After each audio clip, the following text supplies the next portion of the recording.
在每个人刚入行的新手阶段，一定都会经历过许多的摸索期，这个时候难免会犯下一些错误。如果你是一位刚入行的刺青师，究竟你有可能犯下哪些错误呢？今天我就跟大家来分享5个刺青师新手常犯的错误，希望大家一定要把影片看到最后哦。大家好，我是情色刺青师信。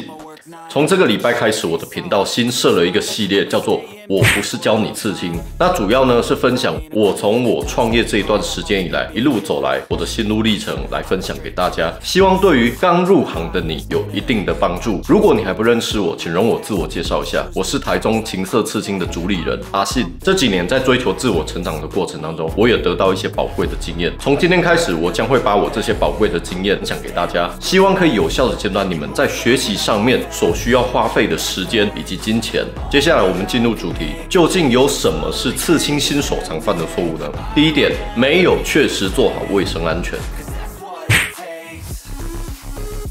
有些刺青新手他可能是嫌麻烦，也有可能是因为他收入还不稳定，所以他想要去节省一些成本，以至于基本的卫生安全都没有做好。例如以保鲜膜包覆所有你会触碰到的器材，还有用一次性的床单来铺在刺青床上这些之类的。但是我个人认为，这才是身为一个刺青师最基础的观念。如果你卫生安全都不懂得该怎么去做好的话，不管你刺青的技术再怎么好，你都没有资格自称为一位刺青师，因为你有可能造成客人的交叉感染，甚至把你最重视的家人陷在被感染的危险之中。要知道，很多透过血液传染的疾病，它的病毒是没有办法只用酒精来消灭的，必须透过高温、高压的蒸汽杀菌以及紫外线，才有办法达到有效的杀菌。除了针具、色料杯、手套以及洗杯这之类都必须采取一次性的抛击式的器材之外，只要是你工作中有可能触碰到的东西，都必须以保鲜膜来做一个完整的包覆，做一个第一道隔绝的作用。请记得保护客人，同时也是保护你自己还有你的家人。第二点，没有掌握好皮肤损伤的控制。很多新手刺青师都会有的问题，就是在于他们在刺青技术的不熟练以及经验不足的情况下，他们没有办法正确的去掌握客人的皮损，因为他们无法有效的入色，所以他们不断重复着破坏皮肤去上色的这一个过程。那这样子，除了客人的皮肤损伤会不断的扩大之外，也有可能会造成复原之后它会结后痂，或者甚至可能会蜂窝性组织炎。除了颜色打不饱满之外，在它复原了以后，也有可能会掉色。我不是这个行业中最顶尖的，但是我知道怎么样来帮助你，让你避免去产生这些对于客人皮肤上面不可逆的伤害。这也是我这几年自己跌跌撞撞所得出来的心得，未来我将分享给你，让你在最短的时间内能够提升你自己的技术。如果你想知道如何正确的上色以及减少客人的皮肤损伤的话，请你在下方的留言处打+1，这样子未来我就会以影片分享的方式来分享我自己的心得。我相信这个可以带给各位非常大的帮助。第3点，使用客人的自备图。身为刺青师呢，你一定会遇过客人带来一张图，说是他从网络上面找到的，他非常喜欢这张图，他想要刺一张跟这个图一模一样的刺青。那这个时候，有的新手刺青师，他们或许是贪图方便，那也有可能是他们构图的技巧还不够扎实，他们就会依照客人带来的图来刺一张一模一样的图上去。可是这个时候就叫做抄袭，抄袭、致敬、临摹只有一线之隔。重点是在于你有没有去转换这一个原图的要素来成为你自己的养分，你从中去吸收，试着再去创作成为你自己的东西。刺青师的起步一定都是先从临摹开始，可是你不能因为客人他带了一张图来，你就完全100%的照抄上去。你有没有思考过一个问题？客人带来的这张刺青图，它或许是另外一位刺青师熬夜创作出来的心血。那对于那一位刺青师以及他的客人来说，这一张图就是他们独一无二一起合作出来的作品。就好比你花费了大量的时间还有心力去改装一辆车子，让它成为你心目中的模样。可是有一天，你走在街上，你就看到一辆改装的跟你一模一样的车子。那当你去询问车主的时候，他只跟你说：“哦，因为我在杂志上面看过你的车子，我觉得很喜欢，所以我就要求改装厂把它按照一模一样的方式下去改装。”如果你是这位车主，你听到的时候，你心里面会是什么滋味？有些人可能会安慰那位刺青师说：“没关系啦，今天有人愿意抄袭你，代表你的作品很优秀，是因为看得起你。”那不好意思，当你今天走在路上，你被人家侵犯的时候，你还要沾沾自喜的觉得说，哦，是因为我长得很帅，是因为我很漂亮，所以我被人家侵犯，要因为这样子觉得很开心吗？既然你自称为刺青师，就代表你必须具备自己一个人独立创作的能力。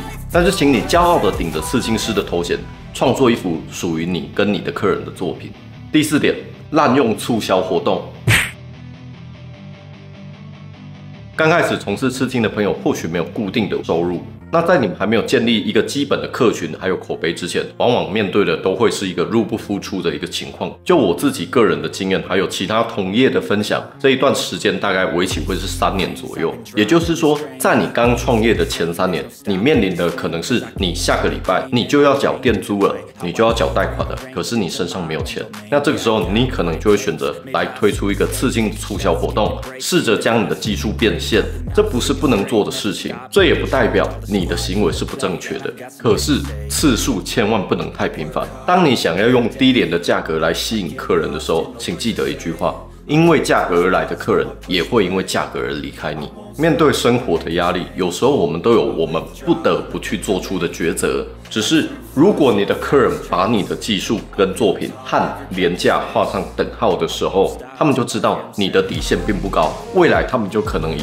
任何的借口在要求你降价。所有贩卖技术的行业，只要你有持续的进步以及创作，业绩和生意只会越来越好，不会退步。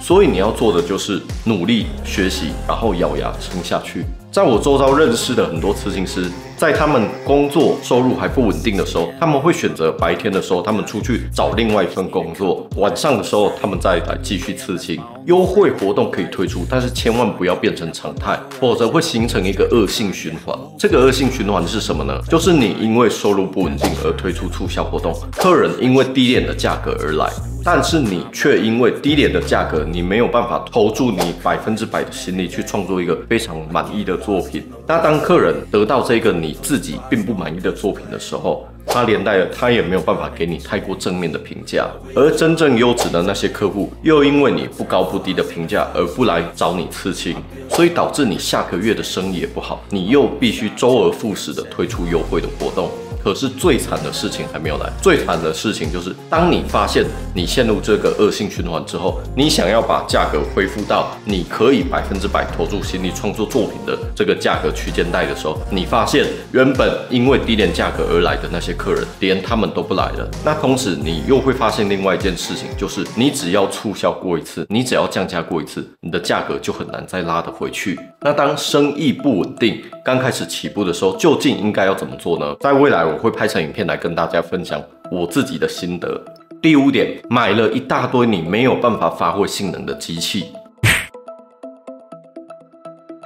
很多刺青新手都有一个盲区，就是他们在脸书上面看到有一些同业的前辈，他们在分享他们使用某一个厂牌的机器的时候非常的好用，所以他们在不了解机器的性能之下，他们马上也去采购了这一批同样的机器回来用。但是买回来之后，他们却发现他们不了解这一支机器，他们不知道这支机器的特性，它究竟该如何使用，结果他就觉得不好用。其实不是机器不好用，而是你不知道怎么用。你们都忽略了一件事情，这些前辈觉得这个机器好用，是因为他们有着扎实的基本功底，他们也很清楚明白的知道，他们今天做的这一个图适合用什么样特性的机器，适合用什么样的针具。只是大部分的新手都会以为买了这支机器就可以减少他们5年、10年下去摸索的时间，以为只要买了这支机器或者是这个针具，什么样的图他们都可以轻松驾驭，却没有去了解这一支机器它的特性。就好比大家都知道，吕布骑上赤兔马几乎等于天下无敌，可是每一个小兵只要骑上赤兔马，他都能够成为吕布吗？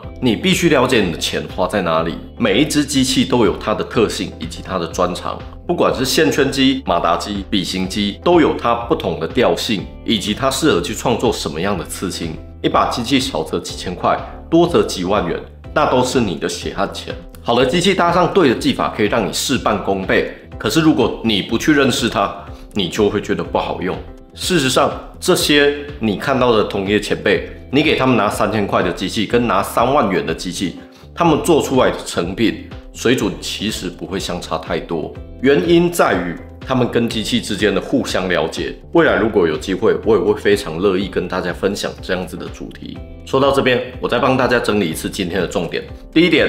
没有确实做好卫生安全；第二点，没有控制好客人的皮肤损伤；第三点，使用客人带来的自备图；